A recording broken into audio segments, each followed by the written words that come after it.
Hello friends, आज मैं आपके साथ होममेड क्ले की रेसिपी शेयर कर रही हूँ। तो इसके लिए हमें चाहिए एक कढ़ाई, कुछ मेजरिंग स्पून्स, एक स्पैट्यूला, ऑयल, कोई भी ऑयल ले सकते हैं आप, कुकिंग ऑयल या कोई भी ऑयल। मैंने यहाँ नारियल का तेल लिया है, विनेगर ले लीजिए। साथ ही हमें चाहिए सबसे इम्पॉर्टेंट इंग्रेडिएंट कॉर्नस्टार्च। उसके बाद हम ले लेंगे यहाँ पर कोई भी पीवीए ग्लू, आप चाहे तो फेविकॉल भी यूज़ कर सकते हैं, लेकिन मैंने यहाँ पर एक cheaper version of Fevicol use किया है। एक प्लेट ले लिया है मैंने, जिसमें मैं आटे को गूंदूंगी। साथ ही मुझे चाहिए क्लिंग रैप, जिसमें मैं क्ले को स्टोर करूँगी बनने के बाद। फिर मुझे चाहिए होगी एक सीज़र क्लिंग रैप को काटने के लिए। साथ ही हमें चाहिए होगा एक एयर टाइट कंटेनर, जिसमें हम क्ले को स्टोर करेंगे। अब यहाँ पर मैंने 1 कप कॉर्नस्टार्च ले लिया है कढ़ाई में, और जितना मैंने कॉर्नस्टार्च लिया है उतना ही मैं ग्लू ले लूँगी। तो मैंने यहाँ पर जैसे कि 1 कप मैंने कॉर्नस्टार्च लिया था, तो 1 कप ही मैं यहाँ पर वाइट पीवीए ग्लू ले रही हूँ। ग्लू लेने के बाद हमें इस कॉर्नस्टार्च में ग्लू को मिक्स कर देना है। यहाँ पर मैंने अब ग्लू को डाल दिया है कॉर्नस्टार्च में।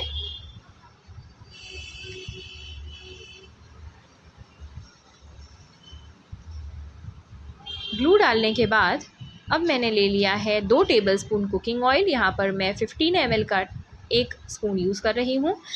1 टेबलस्पून है ये। इसी प्रकार से 2 टेबलस्पून कुकिंग ऑयल, कोई भी ऑयल ले लेना है। मैंने यहाँ नारियल का तेल लिया है। साथ ही हमें चाहिए होगा विनेगर, 2 टेबलस्पून ही, जितना हम ऑयल लिया है उतना ही हम विनेगर लेंगे। 2 टेबलस्पून ही मैंने यहाँ पे विनेगर ले लिया है। विनेगर भी डाल के मिक्स कर लेंगे। विनेगर डालना बहुत ज़रूरी है, नहीं तो आटे में फंगस आ सकती है बाद में। तो हमारे क्ले में फंगस ना हो, कोई बैक्टीरिया ग्रोथ ना हो, इसीलिए हमने विनेगर डाल दिया है। अब हम ये तैयार मिक्सचर को, जिसमें हमने कॉर्नस्टार्च, ग्लू, ऑयल और विनेगर यूज़ किया है, इसको हम अच्छे से मिक्स कर लेंगे। हमें इतने अच्छे से इसे मिक्स करना है ताकि ये पूरा लम्प फ्री हो जाए। आप देख सकते हैं यहाँ पे मैंने बहुत देर तक मिक्स किया था और ये बिल्कुल अब लम्प फ्री हो गया है। अब जैसे ही ये इस कंसिस्टेंसी में आ जाएगा, हम इस मिक्सचर को पकाएंगे। अब यहाँ पे मैंने गैस पे चढ़ा दिया है मिक्सचर। आप देख सकते हैं बिल्कुल धीमी आंच पर हमें इस मिक्सचर को पकाना है। आंच बिल्कुल भी तेज़ नहीं करना है, धीमी आंच पर आराम से इस मिक्सचर को पकने देना है। देखिए यहाँ पर मैं कंटिन्यूसली मिक्स करते हुए मिक्सचर को पका रही हूँ। ये याद रखना है कि कंटिन्यूसली मिक्स करना है, आपको हाथ रोकना बिल्कुल नहीं है, वरना मिक्सचर जो है कहीं से पकेगा और कहीं से कच्चा रह जाएगा। इसलिए कंटिन्यूसली मिक्स करना है और उसमें लम्स पड़ेंगे अगर आप मिक्स नहीं करेंगे तो। अब देखिए मेरा मिक्सचर पकाते पकाते अब ये गाढ़ा होने लगा है और धीरे धीरे ये कढ़ाई छोड़ने लगा है। जैसे ही ये पूरी तरह से पक जाएगा, आप देखेंगे कि ये पूरी तरह से कढ़ाई छोड़ देगा और एक आटे के रूप में आ जाएगा। देखिए अब ये धीरे धीरे एक डो के फॉर्म में आने लगा है। ये हमारा मिक्सचर बिल्कुल पूरी तरह से डो के फॉर्म में आ गया है। अब हम एक प्लेट को ग्रीस कर लेंगे। जो प्लेट हमने पहले ली थी उसे ऑयल से मैंने ग्रीस कर लिया है, और यहाँ पर मैंने वो मिक्सचर ले लिया है जो अभी हमने जो आटे का बॉल तैयार किया था, जो क्ले का, वो मैंने ले लिया है। यहाँ पे प्लेट को ग्रीस करना ज़रूरी है ताकि वो उसमें चिपके नहीं।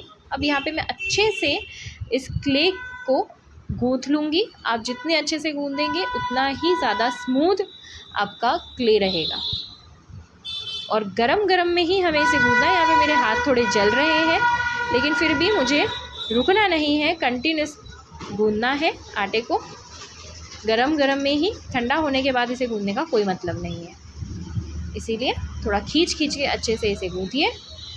और जब आपका गूँधना हो जाए तब आप इस क्ले को तोड़ के देखिए। अगर ये टीयर ड्रॉप शेप में आ जाता है तोड़ने के बाद, तो आपका क्ले बिल्कुल परफेक्ट बना है। देखिए यहाँ पे कितना स्मूथली, कितना लचीला, कितना खिंचा रहा है और टीयर ड्रॉप शेप में आ रहा है।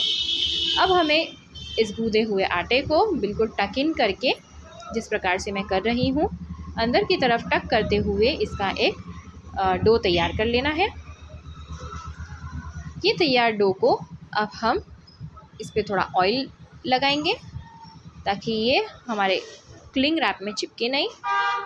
मैंने इसे अच्छे से ऑयल से ग्रीस कर लिया है, और यहाँ पर मैंने ले लिया है क्लिंग रैप और इसमें मैंने इस डो को बांध लिया है। ये हमारा क्ले बनकर बिल्कुल तैयार है। अब हम इसे स्टोर कर देंगे। क्लिंग रैप में लपेटने के बाद हम इसे एक जिप लॉक बैग में डालेंगे और उस जिप लॉक बैग को हम एक एयर टाइट कंटेनर में रख देंगे। इस प्रकार से स्टोर करने पर आपका क्ले महीनों तक अच्छा रहेगा। आप देखेंगे कि 6 महीने बाद भी अगर आप इसे खोल के देखेंगे तो आपका क्ले बिल्कुल वैसा ही रहेगा जैसे आपने बनाया है। इसे स्टोर कर दीजिए। वीडियो पसंद आया हो तो